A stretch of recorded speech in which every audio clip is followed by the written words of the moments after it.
We're recording. Guys, what's up? Welcome back to the inner circle. Don't mind my eye. It looks like it's like swollen shut. That's just a little sty. No big deal. Only been dealing with that for a week. I swear to God, it's like the most painful, like little thing I've ever had in my life. But we're back and we have an amazing interview for you today. My friend Gilbert has agreed to join us. Welcome. Hello. Thank you so much for doing that. We're talking to Ali and we're talking about hormones. And one of the topics that everyone in the inner circle likes to talk about is hormones. Obviously, we've had Travis Zipper on before talking about hormones relative to CrossFitters. I think that you bring a unique perspective because you don't necessarily see a lot of CrossFitters. In fact, like Ali won't plug herself this way, but I will. She's one of the top 50 golf trainers in America from Golf Digest, which is absolutely amazing. Like huge honor. Congratulations. And so she sees like more of a quote regular clientele versus people that a lot of the coaches in here deal with CrossFitters, but they're trying to cross over into more like mainstream clientele. So I'm really excited for this discussion as it relates to just hormonal panels. We'll touch on lab work and we'll kind of go from there. So one of the things that I'm super intrigued in is you're a partner in a lab that does blood work. Can you tell everybody here like what that lab is, what you guys do, and why that's important? Yeah, sure. So the area that I'm in Greenwich, Connecticut, there's a lot of wealthy people. So my clientele primarily is a lot of CEOs. They're men, and they do like to train the same way a lot of CrossFitters train, where they really like the intensity. You know, they want to go as hard as they can, as long as they can every day. So we do see kind of the similar panels and similar things that you do with your clientele as well. So the Greenwich Diagnostics I found with two other partners. One's an MD, Dr. Stephen Murphy, and the other is Michael Manavian, who's our managing partner. And basically the three of us provide a way for people to purchase lab tests that their doctors may be opposed to or may not know how to interpret. And it provides a lot of data and information to them, or to bring to their doctor, to bring to their trainer, whoever. But we do everything from food allergies, genetic testing, adrenal testing, urine, feces, blood, hormone panels. So we deal with it all. Our most popular test is the hormone panel, the micronutrient panel, and what's called a Dutch test, which is a urine-based test that measures cortisol as well. Interesting. And so that's something like, let's just say I wanted to go through you guys to get blood work done. It's not covered. Like you guys don't deal with insurance. It's all cash out of pocket. Yeah. So I give you guys cash. And I just take that to like a local lab here, or how does that work?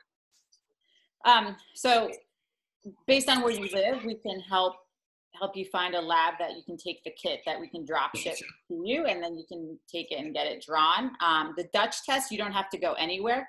Basically, a paper a couple times, or if you're a female, it's actually a really cool test.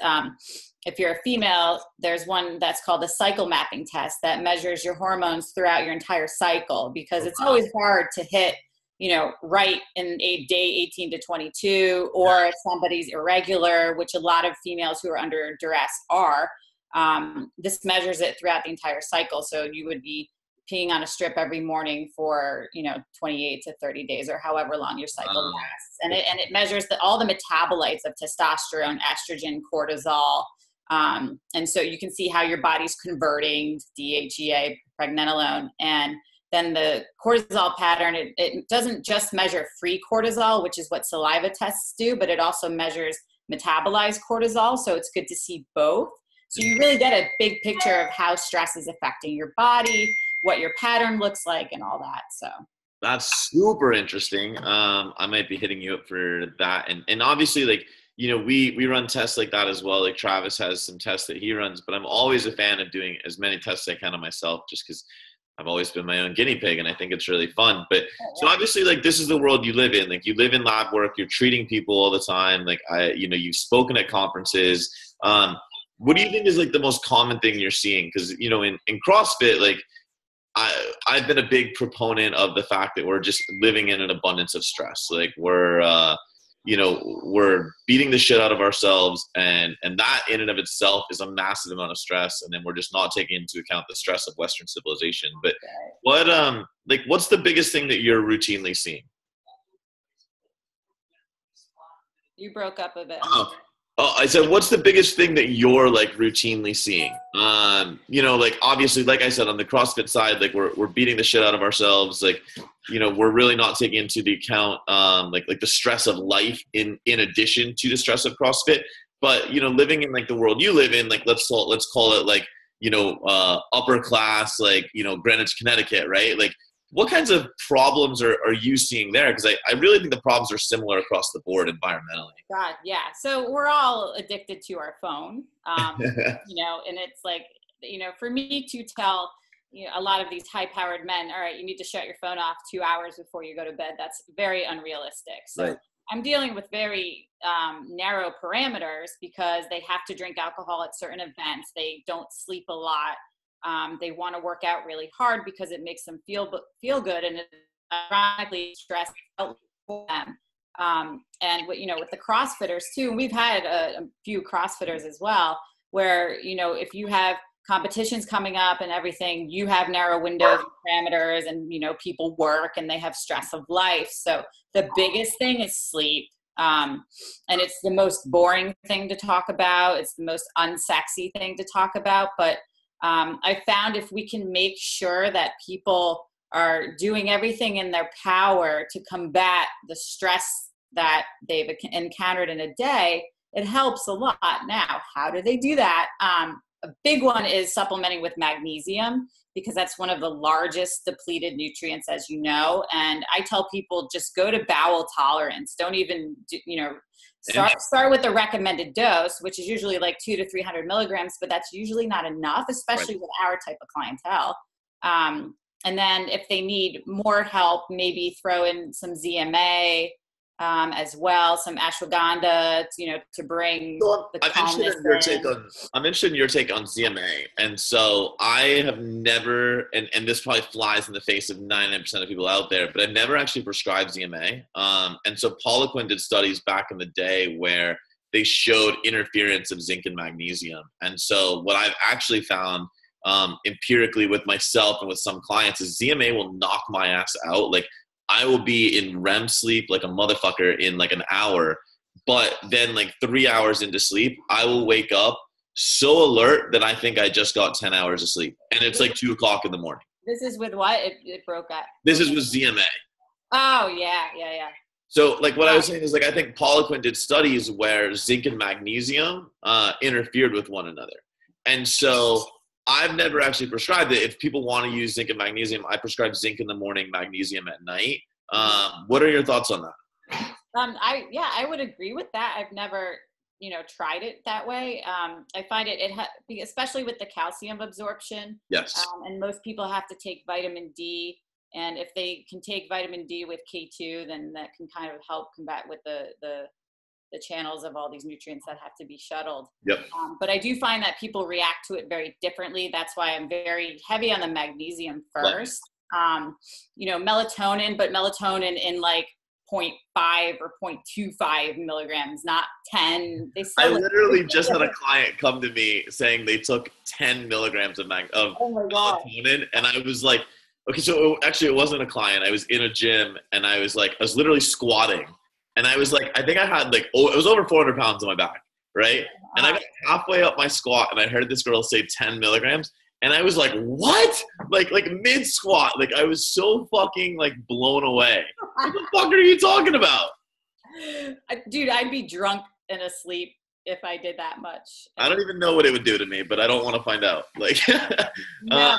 And that could actually, like, if somebody has access to a compounding pharmacy, which we do, you can get that compounded, along with many other things like testosterone and stuff like that. But yeah, because I mean, you got to get a pill splitter if it doesn't come in, right? Anything smaller than 1 milligram. But yeah, that's nuts. So that usually most people can benefit from that because we're so screwed up, with the lighting and everything, because we have bright light and blue light and all that stuff. So. Well, so let's talk about that, right? So we touch on, like, obviously there's a hormonal issue, and I think that as a professional, we all understand that there's hormonal issues present, right? It's not hard for us to go to a client and be like, hey, you're fucked up, like your test levels are jacked up, estrogen's probably jacked up, cortisol and HPA is jacked up. Like that's very easy for us to say. But we also know that to get compliance from our clients, we have to be able to explain that to them, right? And if we're not explaining that to them with lab work, it becomes a very difficult thing. So how, like, and obviously you guys have access to the lab work, but not every client's going to pay for it. What kinds of signs and symptoms are you seeing, and how are you correlating that to your client to really get them on board for like the future protocols? I have a guy who I use an example in all my talks because he does very high corporate work on the West Coast as well. So he doesn't sleep a lot. So he'll come in and train at 6 a.m. and he's like, yeah, I slept 3 hours. And he he tracks it on, I think it's Fitbit or some app. And I'm like, dude, and he refuses to eat a carb because it worked for him initially when he had to lose a lot of weight. And so he's restricting his calories. His body fat distribution is very estrogenic. So, I mean, you can just tell sometimes. Let's pause really quick. So for people that aren't familiar, what body fat distribution is estrogenic? There's the female fat distribution, which is the hips and the thighs, specifically like the upper legs and like the love handle area. And, you see that a lot, like places like Walmart or Disney World and stuff, where people, so, it's not very common up here, but, I try to hit him with sleep and, it's just not like in his radar. He wants me to be proud of him for showing up, even though he only had 2 hours of sleep, or he'll fly in on a red eye, come straight to the gym, not sleep. So, this has been a very difficult part, and I've been with him almost a year, and I'm just getting him to do labs because he realizes, all right, I'm not losing any more weight. And obviously I would love to have him take time off and eat and rest, but he will not do that. That's not an option. And he has another trainer in New York City. So he basically trains 5 days a week. He's with me 3 days. So sometimes I'm like, we're going to do 20 minutes of this type of circuit, keep it time under tension and just try to pump some growth hormone, but we're not doing anything else. And he'll get upset, but I have to, play the cards where I have to give him what he wants, but also educate him enough to where if I actually annihilate you, you will take 20 steps back. Yeah. And as you said, usually people need the lab work to see on paper, okay, this is why I will die soon, or this is exactly why I feel the way I feel. Yeah. And usually that's like the ammo that will provide me with the ability to get it, but it's constant education. And I'm like, dude, I understand you feel you gained weight. This is why. What have we been saying? And he'll get 6 hours of sleep one night and feel amazing. So it's a tug of war. I love that you said constant education. So like at NCI, like we live by the quote, education drives compliance. And so I really believe that coaches should always be educating their clients. So I totally agree. I think every single person that's watching this video is like shaking their head like, yup, like I get that. I see that. And, it's whether it be a high-powered executive, whether it be a CrossFitter, like, we've all been, I'm writing an article right now called Beast Mode equals Broke Mode, right? And like the reality is like, we live in this culture where beast mode is sensationalized, going ham, like going like 100 miles an hour, laying on the floor at the end of the workout. Like that shit's sexy because, you want to put on Instagram that you like beat the shit out of yourself. But the reality is like, that's actually the reason that you're not losing fat. So let's touch on that, right? So a lot of coaches in here, they have clients that are in that exact scenario, right? And so let's assume validated with lab work or not, like we just know cortisol levels are jacked, testosterone levels are jacked. Like what rabbit holes are you going down? Like what are some things that the coaches in here can learn in terms of like prescriptive measures to help improve their clients? So there's a lot of subjective things that you can measure with clients. And one of them is what I do with my guys is an everyday question. All right, how's work this week? Have you traveled anywhere? How is sleep? How is the stress? What have you eaten? All that stuff. And then that kind of gives you an idea, because if they're completely shot, then, you know, whether you write out a program or not, what you may have scheduled for that day may not happen, you know, like, all right, we can't 3 RM back squat today because you're going to get hurt. Right. So, you know, on days where I say hormonally trashed, when people are just like stressed and burnt out, you know, try to maybe 25 even to 35-minute circuit where they're using maybe half and full reps, or, you know, something that's a bang for your buck exercise where it doesn't require a heavy CNS load, but they can actually get maybe some growth hormone out of it and maybe a little bit of testosterone, which will combat. Touch on that real quick. So a lot of people in here are going to be looking at this like myopically from the CrossFit setting, right? And so if we're telling our clients, it's one thing that like I'm known for and CrossFitters hate me for it, is I'm like, hey, you need to do less CrossFit. And they're like, what the fuck? Like, I'm a CrossFitter. And I'm like, no, like, you like, I get it. Like, you're a CrossFitter, but if you want to be a CrossFitter for a long time, like, you need to stop the shit now, because you're just beating yourself up. When you're talking about movement that stimulates growth hormone and testosterone release, like, what kinds of things can we be telling our clients to do? Because obviously, you know, we can say, like, reduce your volume. Instead of going 5-6 days a week, go 3 days. But people, they have that itch to move. Like, they're fucking crazy. They're fucked up in their heads. And so, like, what kinds of things can we be telling them to do?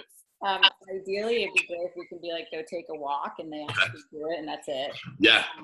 You know, I think walking is very underrated, because it has no impact on hunger. It's a form of movement and cardio, and it helps with insulin sensitivity, lowering cortisol. And, you know, I tell people, hey, that's when I listen to podcasts. That's when I, you know, educate. People can catch up on phone calls and stuff like that. But from a workout perspective, what does that mean?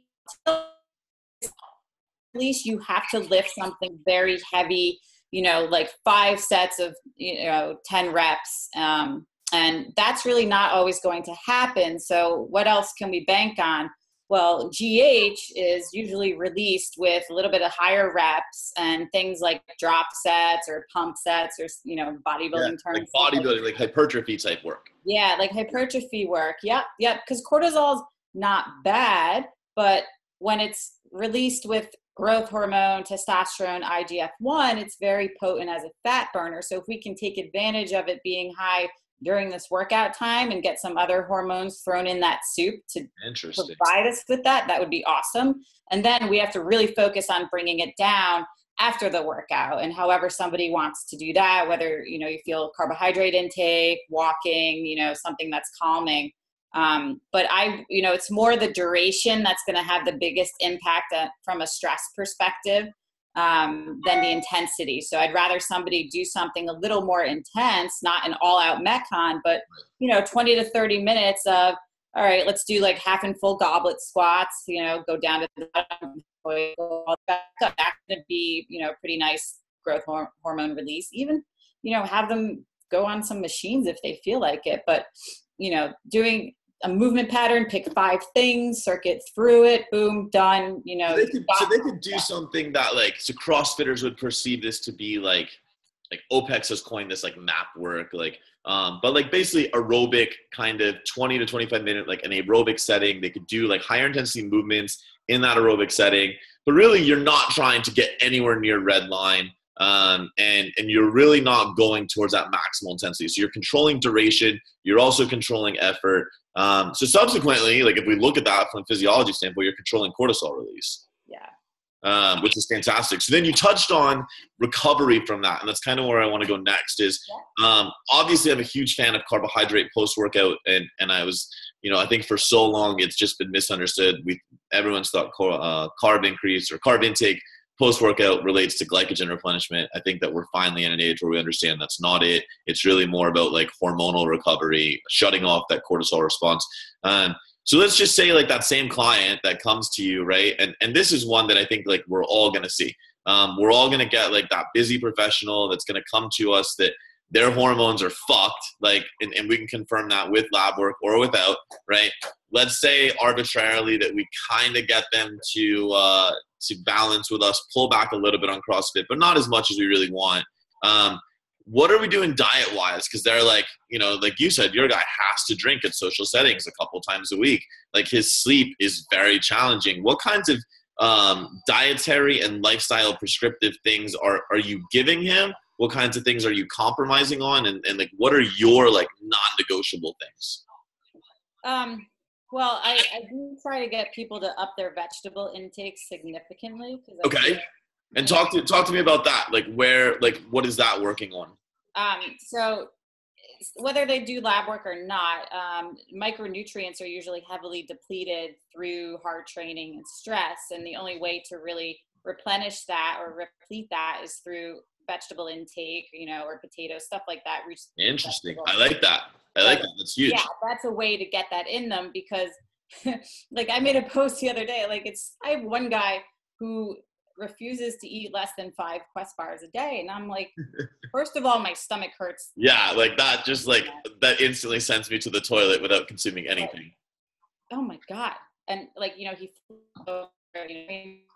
I'm like, how would we come to an age where we can't get someone to eat a freaking vegetable or real food? Like it's just ridiculous. So I tell them, I want you to eat as many vegetables as you can until you feel sick, basically. And then maybe they'll get like 6 cups a day, you know, at some point. And obviously that takes building a tolerance up because their digestive system's not really used to that. And I tell them, we have a digestive system for a reason, and it will help your body absorb the intake that you're taking in, especially when you're under stress, because you're probably going to have some gut issues when you're stressed as long as you are.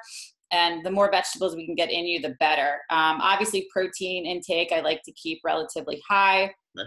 Not enough of my guys at least eat enough of it, and they're very surprised by that. You know, because they're living on shakes and bars and frankenfoods and all that. And then when it comes to carbohydrates, you're probably more of an expert than I am in this realm, but I find that they're obviously afraid of them most of the time and don't realize how good they can feel taking them in. So well, if you're telling an overweight person that's afraid of carbs because the media has told you that carbs are why you're overweight, when it's really not the carbs at all, it's your lifestyle and your hormones. Like, yeah, it's a difficult transition. You know, a little bit of insulin resistance that's happening, especially if somebody's really overweight. So, you know, you have to gauge the tolerance to that. You know, do they all of a sudden blow up with a lot of water weight and it doesn't drop in a you know, week or so?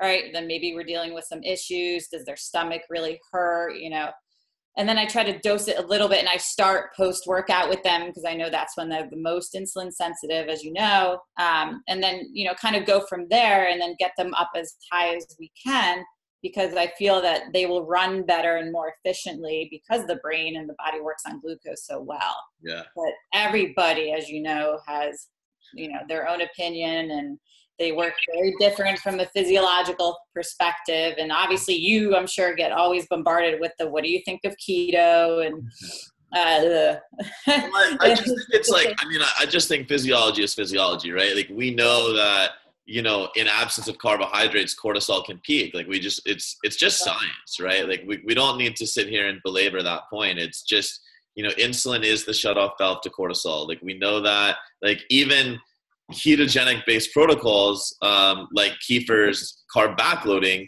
was once built on the back of insulin being the shutoff valve to cortisol, right? I mean, that was his whole argument as to why you shouldn't have carbohydrates at breakfast. And so, I mean, the principles have been around for a very long time. I just don't necessarily think we've been applying them. And so I think it's really, you know, what fascinated me about your work and like what prompted me to reach out was, you know, you're dealing with this in settings where, you know, we see it a lot in CrossFit, but a lot of people don't want to acknowledge like their own life stressors. Like they don't want to acknowledge that they are their own issue. They're the ones that are beating themselves in the ground. And I think it's cool that you're able to take that population and A, help them understand that, but B, move them forward. So inevitably the question everyone's asking right now is like, okay, that's great. Ali, you work with a bunch of really rich people. Jason, you work with a bunch of like really high level CrossFitters that are super committed. What do you do when the person comes in and they're like, they know they need to do this and they just don't? Like, what's the conversation that's happening on the coach client level? Because I'm inclined to say I can't really help you until you do the shit, but like, how do you handle it? Because I always love to hear how other coaches handle things. I can get pretty, I don't want to say like assertive, but these guys, so with the guys that I have, they're used to telling other people what to do all day, and they're used to having the answers and knowing a lot. And, we know something they don't know. And I think psychologically, whether you're working with, rich people or whoever, you really have to understand the underlying emotion of why they're not doing that. And I usually ask them, instead of, scolding them for not doing X, Y, Z, I say, all right, what happened? And like my guy, one of my guys ate six tablespoons of peanut butter and 3 bagels at once. And I saw it on his food log, and I was like, what happened Saturday? And he said, I messed up. I said, I know, but what happened? And he said, well, I ate the bagels and peanut butter. I said, yes, but what happened before that emotionally? And he's like, I'm just really feeling stressed, and I have a sweet tooth. And I said, okay, so what was going through your head before you what happened that day? Can we identify what the true triggers are? Because there's a reason why they're not doing stuff. And, with my guy eating 5 Quest bars, I've got him down to 2 a day. But I told him, I want you having 1 bar maximum a day. Yeah. And sometimes he just doesn't listen. And I want to, call him up and be like, dude, what the hell is going on? But you can swear in here. It's okay. Okay. What the fuck? And, I think they appreciate honesty very much. And I'll be like, listen, just because you hire a coach and press a button or, sign a credit card slip does not automatically mean you will have success. There's a huge part of it. I say that all the time. Yeah. There's if I order clothes online, that doesn't automatically mean they're going to fit me the way I want. I mean, right. It's not, I'm not here to be hired so you have somebody to blame. It's more keeping you accountable for what you're trying to do. I have my own coach too, yep. Even if I know what to do. So you can have all the knowledge in the world, and maybe you think you know what to do, but you hired me for a reason. And if you're not going to do what I advise you to do, then maybe we're not the best fit. And then usually no.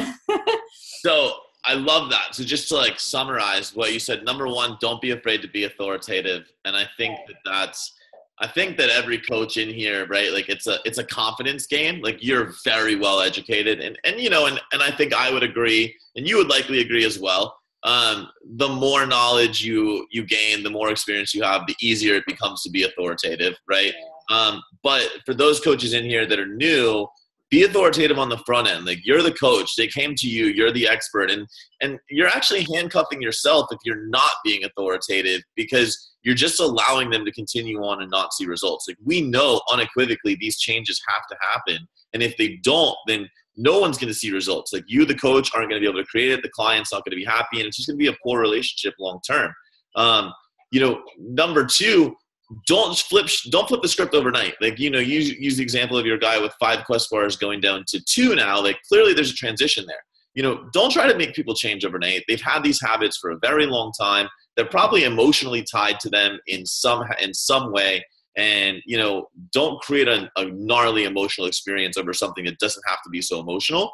And then, number 3, like you said, you just kind of do what you got to do, right? You threaten to leave, and you threaten to fire the client, because you know that you need a certain level of compliance, and you got to stay true to your morals, and you got to stay true to who you are as a coach. And you can't be making compromises on shit that is not healthy or not ethical. And I love all of that. And I think that's the foundation of it all. So, so is there anything else that you think that a coach, an up-and-coming coach, I feel like this is our first conversation of many. I think we should do more on each hormone so that people understand each one. The one thing I'm fascinated, if I can ask you one more question and take 5 more minutes of your time, is you touched on the test, mapping out a female cycle, where they pee on a stick every day. Talk to us, what kinds of things are you looking at that? What kinds of things are you learning from that? And then how are you implementing and prescribing around that? Because that fascinates me. Some of the coolest data that we got was women who kind of took it too far with intermittent fasting, Oh, combined with hard training. And I think more of it was not the fact that they were fasting so much as the fact that they couldn't get in the amount of calories they needed to in the feeding window that they provided themselves. yeah. And some women it works absolutely beautifully, but I think women physiologically were very stress reactive, and women can't really fast longer than 12 to 15 hours before hormonally, the body wants to keep us making babies and ready for that. And any type of threat to homeostasis, it really goes haywire, more so in women. So the data from a few women who did that was quite interesting. And, I've done it myself, and, you learn like, okay, that's, why I may be estrogen dominant, or why I have some polycystic ovary syndrome. Yeah, that was my next question is let's touch really quick on PCOS, because I feel like, and PCOS is a little bit controversial, right? Like there's no classical like direct marker where we're like, hey, you 100% have PCOS, but I feel like it's being thrown around a lot in medicine right now. I feel like it's kind of like adrenal fatigue was like 3 years ago, where like you go to a doctor and the doctor doesn't necessarily know what to say to you. They're like, oh, you got PCOS, right? Like, talk to us about that. Like, what hormonal signs are we seeing that are indicative of PCOS? And then what kinds of treatments are you prescribing around PCOS? So I don't prescribe anything. My partner does. Okay. So, if anybody needs some sort of treatment, we refer into his practice. That way medications and stuff can be covered through insurance. But anyway, so from PCOS perspective, women produce more androgen hormones, more testosterone, and it's actually very highly correlated with thyroid issues, a lot of hypothyroid and insulin resistance. And traditionally, they do much better on a lower carb diet, and they feel better, and it helps with the insulin sensitivity as well, especially as they get older. Beyond that, can I pause you really quick there? Yeah. Okay, so I agree 1,000,000%. Now, let's take the person with PCOS that's doing CrossFit, because we're starting to see an alarming amount of that. So like we've got the fix for PCOS here is low carbohydrate, because we know that, right? Because there's definitely some insulin resistance going on. But then the necessity to keep the HPA healthy over here in CrossFit is carbohydrate, right? So it's like this fucked up continuum. Yeah. And I'm assuming that we're on the same page where you would say get healthy first, then build carbohydrate back in the diet, rebuild insulin sensitivity, and worry about CrossFit. But maybe I'm mistaken. How would you handle a situation like that? No, we're on the same page. Every woman's going to be different who's in that situation. And I think that taking care of the HPA through the recovery protocols is going to be huge, because it'll bring their thyroid level up. And, even if you can schedule in some refeeds that maybe are just like small ones to boost the thyroid output, will be huge for them. And then obviously getting blood work just to confirm that they have that, because some people, they tend to have more of a male build where they've got like broader shoulders and stuff, and they just may self-diagnose and everything. But, I do think that building their tolerance up, with things that they can handle, maybe start with a root vegetable versus just throwing rice right away. Maybe they don't tolerate that as well. Yeah. From a hormonal perspective too, women who are menopause or postmenopausal, same thing, will do better on a lower carb diet, because they don't have the sex hormones that will oppose insulin. That's a big one too. And that's why men with low testosterone, resistance as well, and are predisposed to that, because those hormones oppose insulin as well. So very interesting. It is very interesting. And I know my partner would know a lot more about that than me, because I deal with so many men. Yep. But it's definitely, my friend Jade Tita, he does a lot of work on women with PCOS and women's physiology as well. He's a naturopath out in California. We might have to have him come in here, because I feel like that's such a big topic right now, is that whole like PCOS and, obviously thyroid issues, but Right. that. He could speak so much more eloquently on it than I can. I've actually learned a lot from him, and his Yeah. work's great. So I'd be happy to have him. Yeah, we'll have to facilitate that connection, and we'll have to invite him here in the inner circle. But dude, knowledge bomb after knowledge bomb. I genuinely appreciate it. I think everybody in here should have learned a massive amount. I'm going to give you access to the site. I'm going to throw you in the Facebook group. You're welcome to hang out. And hopefully people will have questions they can ask in here. I genuinely appreciate your time. I know you're doing huge things. I know you're super busy. So I know very grateful for you to take the time out today. Thank you. I had a lot of fun. And I mean, tell people, please, feel free to hit me up on Facebook with any questions. Yeah. So, Well, let's do that real quick. Where can people find you, social media wise, and also interwebs? So Instagram, Twitter, and Facebook are all at Metabolic Golf, which is my online coaching brand. And then Ali Gilbert as my personal Facebook. And then our Sports Lab website, if anyone's interested in blood work, is gdxslab.com. GDXS Lab, and I will try to get, we're going to try to turn this around, this being filmed on a Wednesday. I'm going to try to have this posted for tomorrow. So I'll try to get our web team to post that up as well, so that people can directly link to it. So if not, for whatever reason, we'll throw that up in the Facebook group and we'll make sure that people have access to it. So, dude, again, thank you so much. I feel like this is the first of many. If there's anything we can do for you, please let us know. Otherwise, have a good day. Thanks for having me. Of course. Cool to meet you.